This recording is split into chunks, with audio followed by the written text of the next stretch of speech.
Good evening and welcome to Thursday's edition of the Regional News. Costa Rican authorities detained 8 employees from the country's largest commercial bank on Wednesday in connection to the theft of more than $6 million, the biggest crime in the bank's 109-year history. The detainees, as well as the bank's legal director, are suspected of crimes that include facilitating theft, breach of duties, embezzlement, and money laundering, authorities said. The 3.3 billion colones, or $6.2 million in question, were first detected missing at the National Bank of Costa Rica in August through internal audits, and last month, the Attorney General's office announced an investigation. The principal suspect is a low-level bank employee accused of robbing cash and stashing it away in paper bags out of sight from security cameras, investigators said. The Federation of Organization of Teachers in Suriname, FOLS, is urging members to stay away from their classes over the next 2 days as a sign of protest over the government's unwillingness to reconsider the value-added tax, VAT, particularly for fuel and utilities. On August 30th last year, the Surinamese Parliament passed legislation to remove the turnover tax and introduce the new VAT system. The 10% VAT rate came into effect on January 1 this year.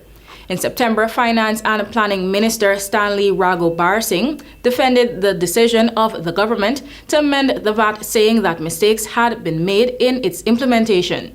He told the National Assembly that the tax base of the products should have been 60% instead of the current 38%. On Wednesday, several teachers responded to a call by the various unions and were joined by members of the unions representing police, customs, hospitals, education, public works, and defense. The workers had gathered to further discuss the increased VAT, resulting in a street protest.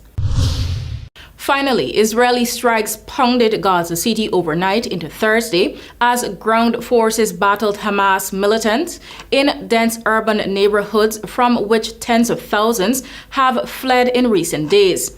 Israeli troops were around 3 kilometers from Shafa Hospital in the heart of downtown, the hospital's director said.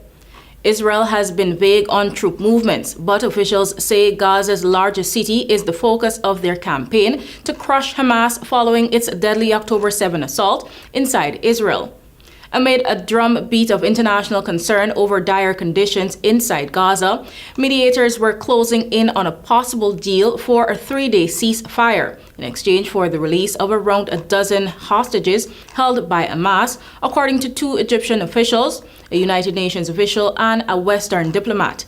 The deal would also allow a small amount of fuel to enter the territory, which is currently reliant on generators for electricity for the first time since the war began. Israeli Prime Minister Benjamin Netanyahu has said any temporary ceasefire would have to be accompanied by the release of hostages. Israel has said around 240 hostages are currently held in Gaza. Their plight has galvanized Israeli support for the war despite growing international concerns. I'm RENATA. That's all for now. Thank you for watching.